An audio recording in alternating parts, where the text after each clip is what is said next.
Hi friends, welcome to our channel special వంటలు. ఈరోజు recipe వచ్చేసి అటుకుల ఉప్మా.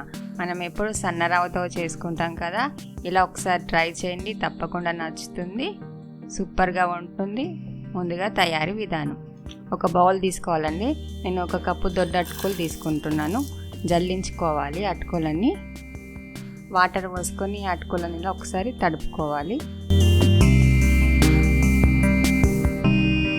అలా తడుపుకొని పక్కన పెట్టేసుకోవాలి. ముందుగా మనం స్టవ్ వెలిగించుకోవాలి. కడాయిని పెట్టేసుకొని అందులో 2 టేబుల్ స్పూన్ల ఆయిల్ వేసుకోవాలి.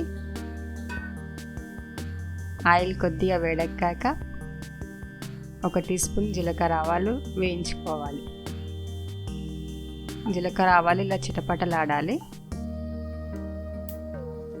జీలకర్ర ఆవాలు వేగాక పచ్చిమిర్చి ముక్కలండి, ఇలా 2 ముక్కలుగా చేసుకోవాలి. 5 తీసుకొని వేసుకోవాలి. పచ్చిమిర్చి ముక్కలు కొద్దిగా వేగాక చిన్న సైజ్ ఆనియన్ తీసుకొని ఇలా చిన్నగా కట్ చేసుకొని వేసుకొని వేయించుకోవాలి. 1/2 కప్పు పల్లీలు కూడా ఇలా వేసుకొని వేయించుకోవాలి ఫ్రెండ్స్. 1/2 టీ స్పూన్ పసుపుని వేసుకొని మొత్తం ఇక పల్లీలకు ఉల్లిపాయ ముక్కలకు పసుపు పట్టేలా కలుపుకోవాలి. 1/2 కప్పు టమాటాలు చిన్న సైజులో కట్ చేసుకోవాలి. టమాటా వేసుకొని ఇలా మొత్తం ఒకసారి కలుపుకోవాలి. అందులో సరిపడా ఉప్పు వేసుకోవాలి.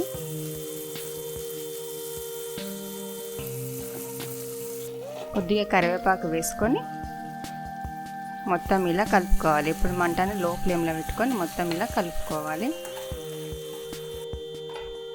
మూతను పెట్టేసుకొని 2 నిమిషాలు ఉడికించుకోవాలి ఫ్రెండ్స్.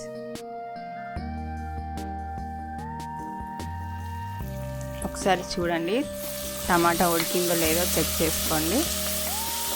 టమాటా ఉడికిపోయినట్టే ఫ్రెండ్స్. ఇప్పుడు మనం ముందుగా నానబెట్టుకున్న అటుకుల్ని వేసుకోవాలి. అటుకులు చూడండి ఇలా పొడిలాడాయి. అటుకులను వేసుకొని మొత్తం కలుపుకోవాలండి. పసుపు, పల్లీలు, పచ్చిమిర్చి మొత్తం పట్టేలాగా కలుపుకోవాలి.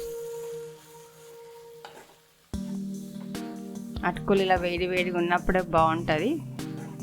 చల్లారనాక తింటే టేస్ట్ బాగుంటుంది ఫ్రెండ్స్. మొత్తం ఇలా ఒకసారి కలిపేసుకోండి.